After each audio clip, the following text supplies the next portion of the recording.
जैसा कि आप सभी जानते हैं कि नागदा नगर पालिका में पार्षदों के साथ साथ जनता का भी असंतोष व्याप्त है।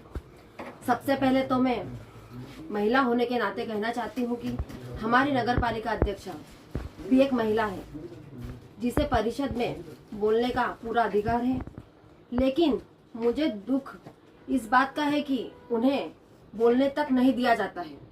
ये सीधा सीधा महिलाओं के अधिकारों का हनन है। हमें नागदा की जनता ने चुना है तो हमारी जवाबदारी बनती है कि हम नागदा और नागदा की जनता के मुद्दे एवं विकास की एक मजबूत नींव रखें। पर देखने में आया है कि नागदा नगर पालिका में नागदा नगर के विकास के बजाय अपना विकास करने में लगे हुए हैं। पिछली परिषद की मीटिंग में जो प्रस्ताव पास हुए थे जिसमें 80% काम नहीं हुए हैं, फिर भी नए कार्यों को प्रस्ताव को लाना इन्होंने उचित समझा। लेकिन क्या ये लाना उचित है? क्योंकि इन्होंने पिछले काम भी नहीं लिए। आज अगर जनता के बीच अगर पिछले काम कर लेते तो हमें इस तरह का उठाना नहीं पड़ता कदम। भ्रष्टाचार की चरम सीमा पर पार कर दी है इस नगर पालिका ने। मेरा वार्ड नंबर 33 है या नगर के समस्त वार्डों में व्याप्त गंदगी, मवेशी एवं श्वानों का आतंक है। क्या ये नहीं दिखता है इन लोगों को? इन्हें रोज ना रोज कोई ना कोई घटना हमारे बुजुर्ग एवं बच्चों के साथ घटित हो रही है, वो चाहे मंडी क्षेत्र हो या बिरलाग्राम क्षेत्र हो।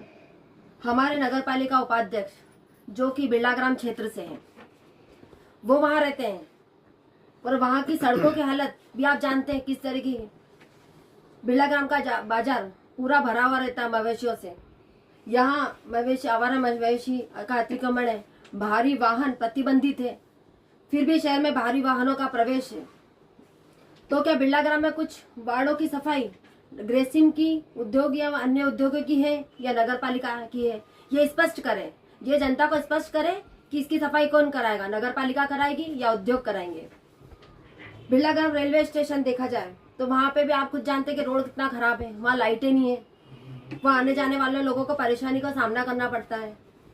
तो इसकी भी जवाबदारी किसकी बनती है? रेलवे की बनती है, ग्रेसिम की बनती है या फिर नगर पालिका की बनती है? ये भी स्पष्ट करें ताकि जनता को पता चले कि वो किसके पास जाए। और बात करते हैं हम, अगर शहर स्वच्छता की बात करें तो अगर हमारे नगर को स्वच्छ और सुंदर बनाना चाहते हैं, अगर नागदा का विकास 2 वर्षों में करते तो हम भी इनके साथ कंधा से कंधा मिलाकर चलते। पर इन्होंने हमारे नागदा में विकास के नाम पर शून्य है। जब ये भाजपा की परिषद भाजपा के पार्षदों के काम नहीं कर रही है तो हम तो कांग्रेस के लोग विपक्ष में बैठे हैं, तो हमारे काम कहाँ से करेंगे? इन्होंने तो पक्ष विपक्ष कर रखा है, इन्होंने हमारे साथ पक्षपात कर रखा। हमारे एक भी वार्ड में एक भी काम इन्होंने नहीं लिए। पिछले 2 साल की परिषद को हो चुके हैं। बीजेपी के कुछ नेता जो शाम होते ही नगर पालिका परिषद में डेरा डाल देते हैं और वहीं से फिर खेल चालू हो जाता है इनका। तो आप खुद जानते हैं, बाकी आप खुद समझदार हैं किसकी बात कर रही हूं मैं। और इन्होंने आउटसोर्स की बात करें हम तो आउटसोर्स का इन्होंने एक ही कंपनी को टेंडर क्यों देते हैं? बार बार उसी कंपनी को टेंडर दिया जाता है क्योंकि कहीं ना कहीं ये मिले जुले किसके रेफरेंस से वो इनको टेंडर दिया जाता है। एक तो स्टार बेस मैनेजमेंट और एम्बेस, ये 2 कंपनियों को, और दोनों का मालिक एक ही है, तो इनको ये टेंडर देते हैं। तो ये किसके रेफरेंस से ये टेंडर देते हैं? जनता को उजागर करे ये भी, ताकि जनता को भी मालूम पड़े। नगर की जनता बहुत परेशान हो रही है और हम कांग्रेस के सभी पार्षद नागदा नगर की जनता के हितों के साथ साथ हमारी जवाबदारी बनती है कि हम नागदा नगर के विकास के लिए हम खड़े हैं। और अगर हमें कुछ विकास के लिए कुछ भी करना पड़े तो हम नगर के लिए करेंगे, लेकिन नागदा नगर के जनता के साथ हम अन्याय नहीं होने देंगे। आप खुद जानते हैं, हम कल सभी 11 पार्षद हम कलेक्टर साहब के पास गए थे। हमने उनका विश्वास के लिए हमने एक लेटर दिया है।